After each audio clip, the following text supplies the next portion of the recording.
मेरे प्यारे दोस्तों, आज हम प्रवासियों और शरणार्थियों का विश्व दिवस मना रहे हैं, जो हर साल सितंबर महीने के आखिरी रविवार को मनाया जाता है। हालांकि हम इस महामारी के कारण शारीरिक रूप से जश्न मनाने के लिए एक साथ नहीं आ सकते हैं, परंतु यह महामारी हमारे उत्सव के लिए एक बाधा के रूप में कार्य नहीं कर सकती। मेरे प्यारे दोस्तों, मेरा नाम है लेनॉक्स और मेरा रोशन। यीशु मसीह की तरफ भागने के लिए मजबूर, forced like Jesus to flee.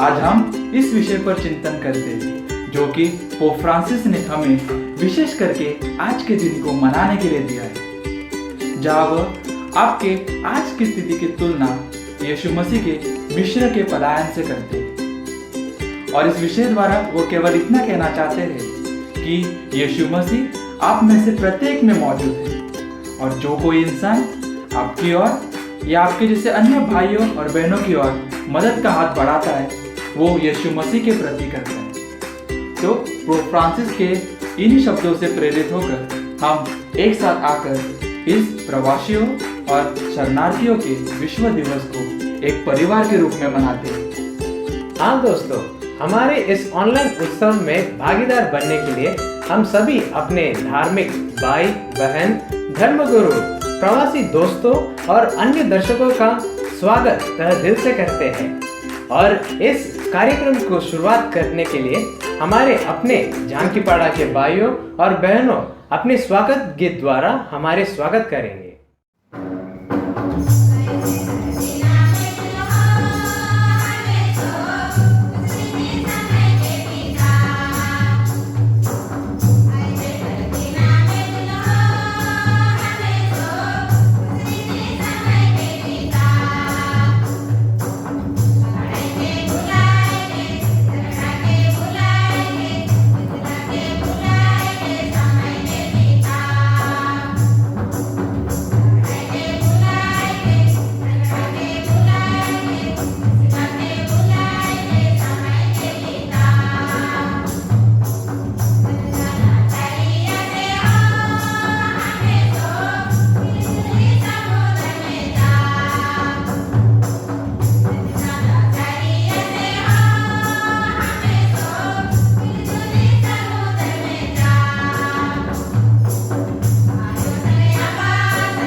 मेरे भाई और बहनों, आपको ये स्वागत गीत कैसे लगा? हमें यकीन है हमारे जानकी पाड़ा के दोस्तों ने आपका बहुत अच्छे से स्वागत किया। तो अब प्रस्तुत करते हैं एक सादरी कविता जो दो दोस्तों के बीच में बातचीत है। और ये कविता हमारे अपने वैलेंटाइन भाई ने लिखी है, तो आइए देखते हैं। हेलो हेलो जिसु जय सुषमा तुम कैसे नहीस मैं भी ठीक हूँ। मैं एक गोइट के बताए खोजत रहूँ, लेकिन कविता के माध्यम से। अच्छा ठीक है, तब बताओ। चल भैया, हमार घर बुले कते सुंदर दिसे, सुंदर हरा भरा जंगल कितना पहाड़, रोज दिन हमें जाइल सारे दातुन टूटाई। यही मैं सोच रहो तो के गोइट के बताए। नी जाबो अरे भैया गांव जंगल बाहर, ना काबे गांव जाए तो के करम जोहर।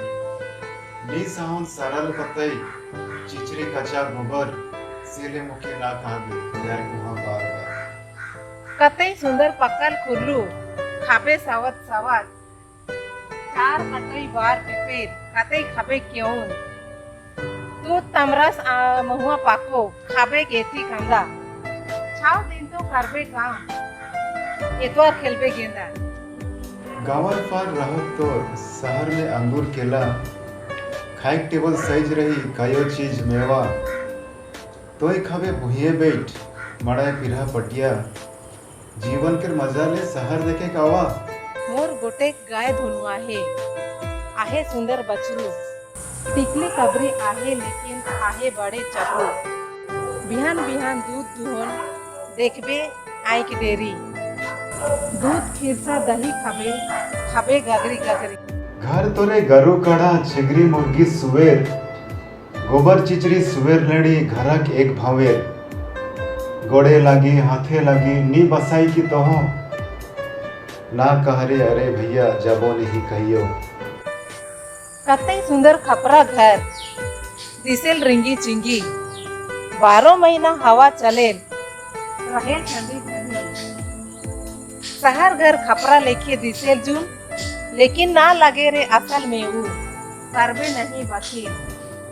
गांव घर के माटी घर धसेल धड़म धड़ुम, केखो जाती भीत होले केखो जाती छाइन। हमार घर दिसेल सुंदर रहे मुरुक सुख, जे खोजबे सेहे भेटल नखे कोनो दुख। कतई कहबू एके गोइट के कोई तो गेले सखिया, मोर रकम दिसेल लेकिन गांव गे फटिया। मैं तो सोच रहलो तो के कहे गांव के बेस गुण के, जेके सोचिस उखे चुन गांव चाहे शहर के। हाँ तो सुषमा एहे बैठ के काहे खोजत रहिस का? हाँ मैं यही गोइट के काहे के सोचत रहो तो और ठीक है। ओहो अच्छा ऐसा है। तो मैं कविता के माध्यम से मोर अपन गोइट के कहलो, मोर गोइट के तो बुझ जा रहा तो तोय अपन जगह में ठीक है, मैं अपन जगह में ठीक हूँ, ठीक है? हाँ मैं तो के बुझ गेलो। ओके ठीक है तब सुषमा, बाय। हाँ ठीक है bye. So we thank you, Sushma and Valentine, for expressing such village life in such a simple and short poem. और अब हम अपने कार्यक्रम में आगे बढ़ते हैं, जहां हम आपको दिखाएंगे कि जब कोई व्यक्ति गांव से शहर आता है तो उसके जीवन में क्या मुसीबतें आती है और वो उन मुसीबतों से कैसे बाहर निकलता है। तो आइए देखते हैं।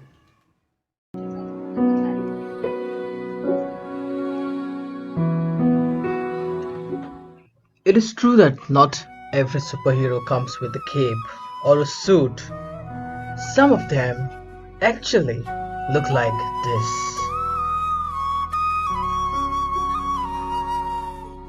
These are our migrants, brothers and sisters, who live with us, make houses for us. They keep our homes clean for us. They help us complete our work in factories, in industries, and in various places. They ensure the functioning of our cities. They work on the roads for our safety and our comfort. These and many such works making your life a better one. And yet, This is one of their life examples which we can actually think and see in our day-to-day lives, by which they are forced to leave their own homes and cities and go back.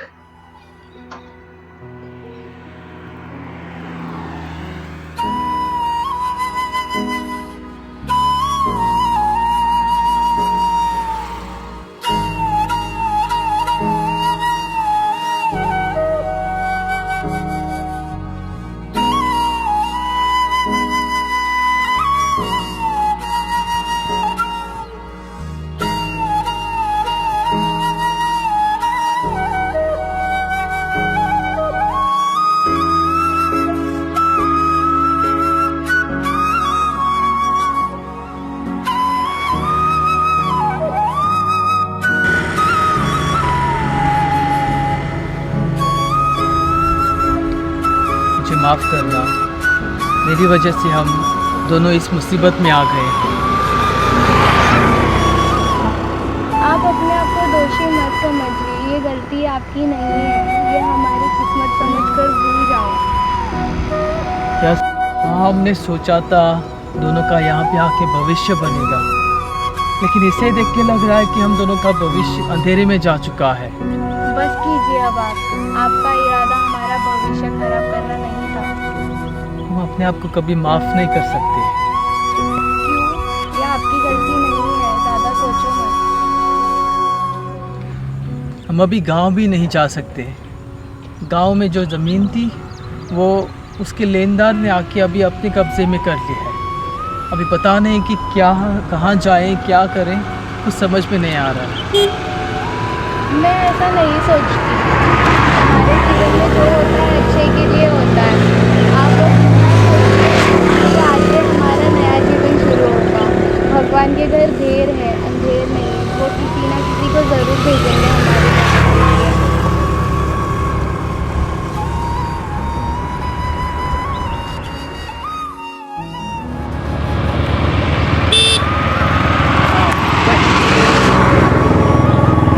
ये रास्ता station जाता है क्या? यहाँ से कितनी दूर है स्टेशन? 10-15 मिनट की दूरी पर है। ऑटो से आप चल के जाओगे तो 20-25 मिनट पे है। आप हमारी कुछ मदद कर सकते हैं क्या स्टेशन पहुँचने के लिए? वो देखा नहीं कि मदद मांगने चले आते हैं। हट।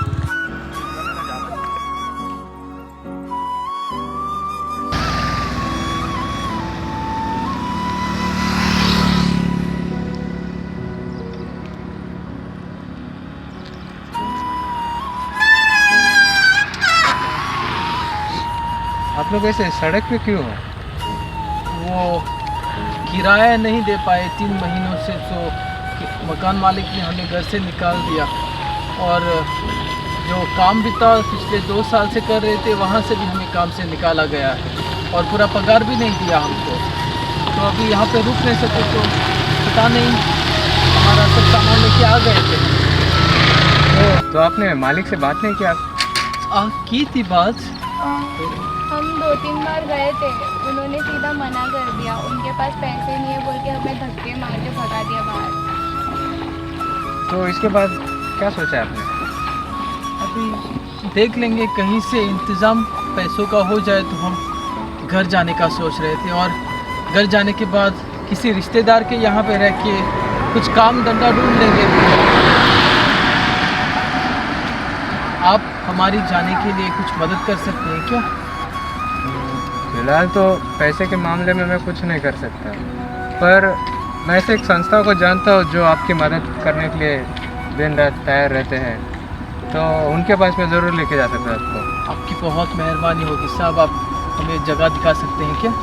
ठीक है, चलिए।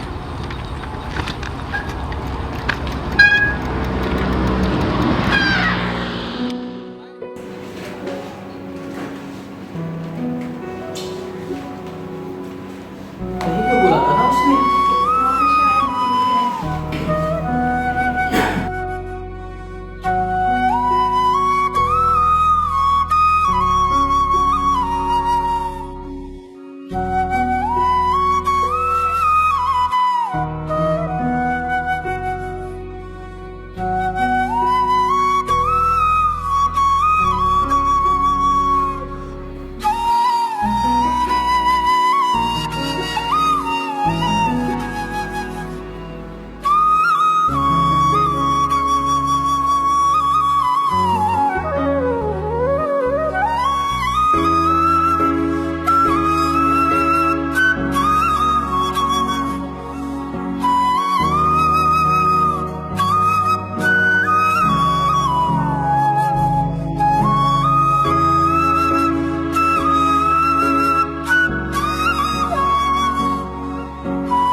प्यारे दोस्तों, दुख की बात है कि गवर्नमेंट ने पार्लियामेंट में कहा कि हमारे पास कोविड के समय जो माइग्रेंट्स मर गए उनके बारे में कोई डेटा नहीं। लेकिन सर्वे बताता है कि हमारे भारत देश में 1.4 अरब लोग रहते हैं, जिसमें से 4 करोड़ तो प्रवासी कामगार हैं, 4 करोड़ माइग्रेंट लोग हैं। 85 लाख औरतें हैं जो काम घर में करते हैं शहरों में आकर।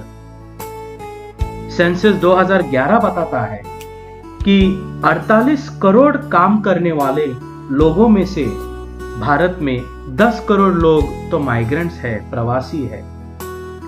इस कोविड महामारी के चलते बहुतों की नौकरी चली गई है और तो और कई राज्यों में लेबर लॉज निलंबित कर दिए गए हैं।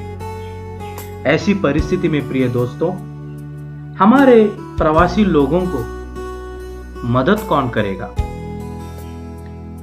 प्रवासी और शरणार्थी दिवस मनाते हुए हमारे पोप फ्रांसिस चुनौती देते हुए हमें कहते हैं कि हमारे प्रवासी और शरणार्थी भाई बहन का स्वागत करें, उनकी सुरक्षा करें, उनके बारे में प्रचार करें और एकीकरण करें। आओ पोप फ्रांसिस की आज्ञा हम साथ मिलकर समझें और विशेष रूप से हमारे प्रवासी और शरणार्थी लोगों की सहायता करें। जय यीशु। अभी हमने देखा कि जब कोई व्यक्ति गांव से शहर आता है तो उसके जीवन में क्या मुसीबतें आती हैं। ये आपकी या मेरी भी कहानी हो सकती है। तो आइए देखते हैं, जब कोई इंसान ऐसे मुसीबत में आता है तो सरकार द्वारा उसके लिए क्या सुविधाएं हैं। So please welcome गोरेडी खान को। नमस्ते साथियों, उम्मीद है आप सब सुरक्षित और सही सलामत हैं। आज का दिन पूरे संसार में माइग्रेंट्स दिवस मनाया जा रहा है। चलिए इसके बारे में हम थोड़ा बातचीत करते हैं कि माइग्रेंट्स क्या है, माइग्रेंट्स कौन है और क्यों मनाया जा रहा है। सबसे पहले हम जानते हैं कि आप हैं कौन, आप आए कहां से हैं, कौन सा शहर में बसे हैं, क्यों आए हैं, क्या करने आए हैं। सबसे पहले तो ये बात है कि अपने ही देश के, अपने ही छोटे शहरों से, गांव से बड़ी शहर में काम तलाशने के लिए आए हैं।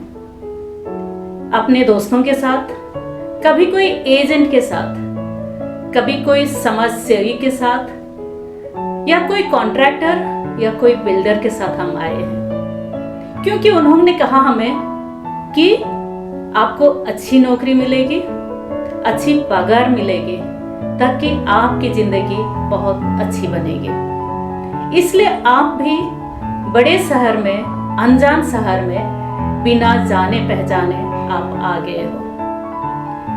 तो रहते कहाँ पे हैं?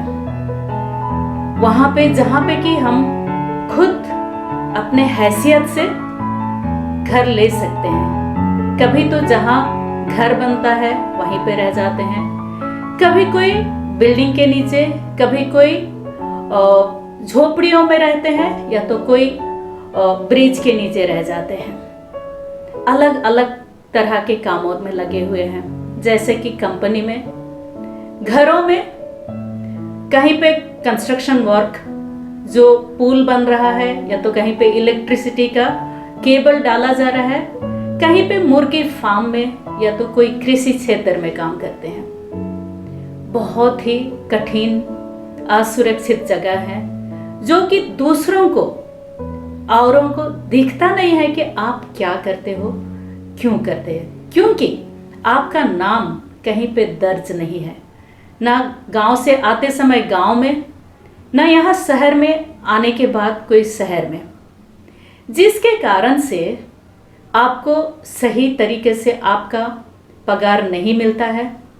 आपका काम करने का समय बहुत लंबी होती है, बहुत थकान वाली काम करने को होता है, जिससे कि आप बहुत कठिनाई में रहते हैं, क्योंकि आपका नाम कहीं पे दर्ज नहीं है, क्योंकि आप किसी को नहीं जानते हो। इस कारण से आप कहीं किसी के साथ बातचीत भी नहीं कर सकते हो, आप मांग नहीं कर सकते हो। इस चीज का हम लोग सीधी साधी अनुभव किया है महामारी के दौरान, जब पूरे देश में, पूरे संसार में लॉकडाउन घोषित किया गया।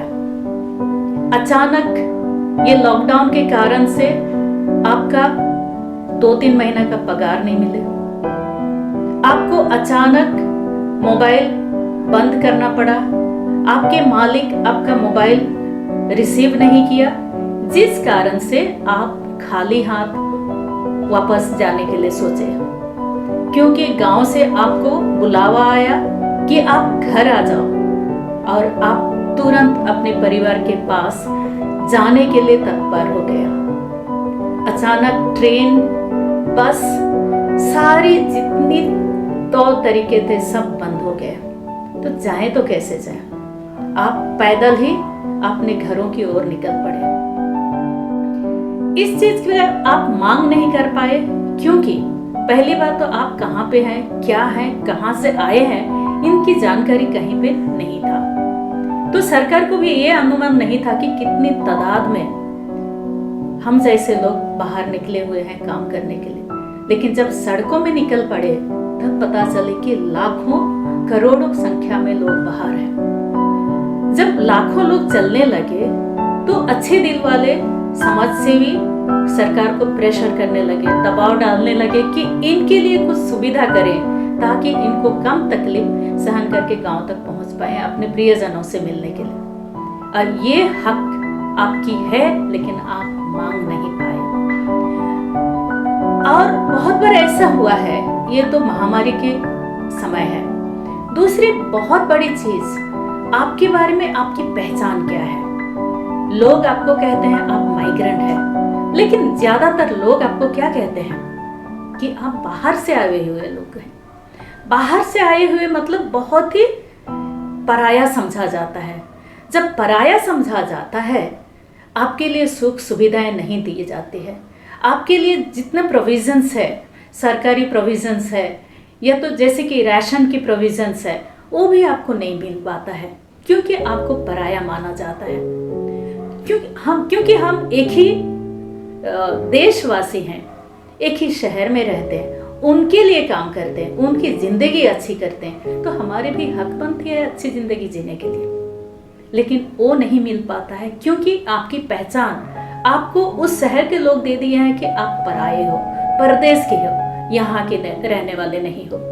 हालांकि कानून है, संविधान ये कहता है आपकी दुनिया, अपने देश में कोई भी कोने में जा करके अपना रोजी रोटी कमा सकते हो, अपनी जिंदगी बना सकते हो, अपनी पढ़ाई कर सकते हो, बच्चों को जहाँ भेज सकते हो, और अपनी जिंदगी को बहुत सुखमय बना सकते हो। लेकिन ये जो आपका पहचान है, पराया पहचान जो है, वो आपको कहीं ना कहीं रोक देता है। तो इस चीज को हमें जानने का पूरा हक है, और इसको हम किसके द्वारा जाने। जिस शहर में भी आप जाते हो, वहाँ बहुत सारे संस्थाएं हैं, जैसे कि यहाँ वसाई और चेंबूर में पहुंच नाम की एक संस्था है, आप उनको संपर्क कर सकते हो। बांद्रा में UCDC नाम की संस्था है, आप उनको संपर्क कर सकते हो। चर्च गेट में, धोबी तालाब में सेंट जेवियर्स स्कूल है, कैंप्स कॉर्नर में सेंट स्टीफन्स चर्च है, अंधेरी में गुड शेपर्ड चर्च है। ऐसा बहुत सारे चर्च का संस्थाएं हैं जहाँ पे आप संपर्क कर सकते हो और आपके अधिकारों की जानकारी कर सकते हो। क्योंकि जब आप अपने अधिकार को जाने तो आप उस शहर में सुरक्षित रह सकते हैं और अच्छी तरह से रह सकते हैं। मुझे आपसे ये कहना है, आप सतर्क रहें और आप सुरक्षित रहें। धन्यवाद। First like Jesus to flee. प्रवासियों और शरणार्थियों का विश्व दिवस, World Day of Migrants and Refugees. हाँ दोस्तों, हमने यह दिन आज मनाया है और हमें यकीन है हमने आपके लिए जो कार्यक्रम किया था वो आपको पसंद आया हो। May the Lord who was forced to flee journey with us. God bless. मेरे प्यारे भाई एवं बहनों, सितंबर महीने का अंतिम रविवार यानी कि इस साल का 27 सितंबर को हम अंतर्राष्ट्रीय प्रवासी दिवस मना रहे हैं। हमारे संत पिता फ्रांसिस सारे विश्व के लिए एक विषय के ऊपर चिंतन करने के लिए आह्वान किए हैं। वो है यीशु ख्रिस्त की तरह लाइन को मजबूर इन विस्थापित का स्वागत करना, सूरत देना, समर्थन करना, वह इन्हें आंतरिक रूप से शामिल करना। आज इस अंतर्राष्ट्रीय प्रवासी दिवस का ऑनलाइन योजना में जितने भी लोग शामिल हैं, सबको मैं धन्यवाद के 2 शब्द कहना चाहती हूँ। विशेष करके हमारे पारिस ओल्पियस चर्च के सभी पुरोहितगण को धन्यवाद देना चाहती हूँ। फिर मैं पहुँच संस्था के सभी कार्यकर्ताओं को धन्यवाद देना चाहती हूँ कि उन्होंने इस अंतर्राष्ट्रीय प्रवासी दिवस में विभिन्न आयोजन के द्वारा शिक्षा दिए, जैसे स्वागत गीत, कविता, छोटा नाटक, हमारे अधिकारों के बारे में बताया और धन्यवाद गीत के द्वारा आज के दिवस का महत्व के बारे में बताया।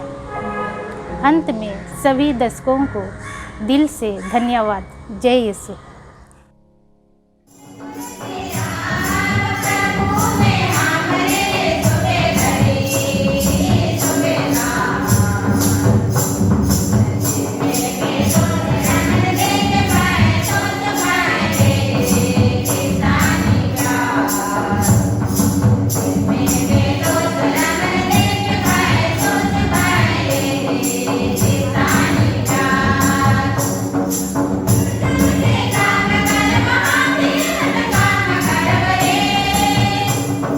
Deva